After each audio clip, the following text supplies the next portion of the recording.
அஸ்ஸலாமு அலைக்கும் வரஹ்மத்துல்லாஹி வபரகாத்துஹு. அன்பான சகோதரர்களே, இப்ப நான் ஒரு மணல் திட்டு ஒரு மலையில நிக்கிறேன்.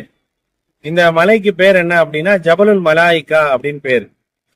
ஏன் இந்த மலைக்கு ஜபலுல் மலாயிகான்னு பேர் வந்துச்சு அப்படின்னா, பத்ர் போர் நடந்துச்சுல, ஹிஜ்ரி 2ஆம் ஆண்டு பத்ர் போர் நடந்துச்சு. அந்த பத்ர் போர்ல என்ன செஞ்சாங்க அப்படின்னா, வானவர்கள் வந்தாங்க. வானவர்கள் என்ன செஞ்சாங்கன்னா, மூமின்களுக்கு உதவியா அந்த போர்க்களத்துல கலந்துக்கிட்டாங்க. ஜிப்ரீல் அலைஹிஸ்ஸலாம் வந்தாங்க, மீகாயில் அலைஹிஸ்ஸலாம் வந்தாங்க, நிறைய வானவர்கள் வந்தாங்க. அல்லாஹ் குர்ஆன்ல சொல்றான், இது யூஹில் மலாயிகா அன்னி மஅக்கும். வானவர்களை அல்லாஹு தஆலா அனுப்பி நான் உங்களோட இருக்கிறேன் அப்படிங்கிற விஷயத்த சொன்ன விஷயத்த நீங்க நினைவு கூறுங்க அப்படின்னு சொல்லி அல்லாஹு தஆலா சொல்றான்.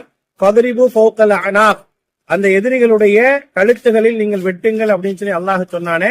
அப்படிப்பட்ட அந்த வானவர்கள் இறங்கிய இடம் இதுதான். இதுக்கு ஜபலுல் மலாயிகான்னு பேரு. இங்க இறங்கி முஸ்லிம்களோடு என்ன செஞ்சாங்க அப்படின்னா போர்ல பங்கெடுத்தாங்க. அப்படிப்பட்ட மலை தான் எனக்கு பின்னால் இருக்கக்கூடிய மலை.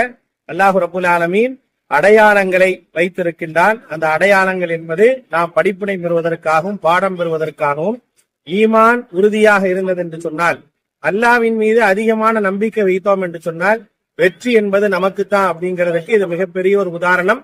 எல்லா விதத்திலும் அல்லாஹ் ரப்புல் ஆலமீன் உதவி செய்வான். அல்லாஹ் திருமறை குர்ஆன்ல சொல்றான், இன் தன்சுருல்லாஹ யன்சுருக்கும். நீங்கள் உதவியாளர்களாக இருந்தீர்கள் என்றால், அல்லாஹ்வுக்கு உதவினீர்கள் என்றால் அல்லாஹ் உங்களுக்கு உதவுவான் அப்படிங்கிறத திருமறை குர்ஆன் சொல்லி காட்டுகின்றது. அந்த அடிப்படையில அல்லாஹ்வுக்கு உதவியாக சஹாபாக்கள் இருந்தாங்க. அவர்களுக்கு உதவியாக அல்லாஹ் வானவர்கள் அனுப்புனா, நாமும் அல்லாஹ்வுக்கு உதவி செய்தோம் என்றால் அல்லாஹ் நமக்கு நன்மையை தருவான், நமக்கு உதவி செய்வான். அதற்கான மிக அழகான எடுத்துக்காட்டு அல்லாஹ் நம் அனைவருக்கும் அருள் புரிவானாக. அஸ்ஸலாமு அலைக்கும் வரஹ்மத்துல்லாஹி வபரகாத்துஹு.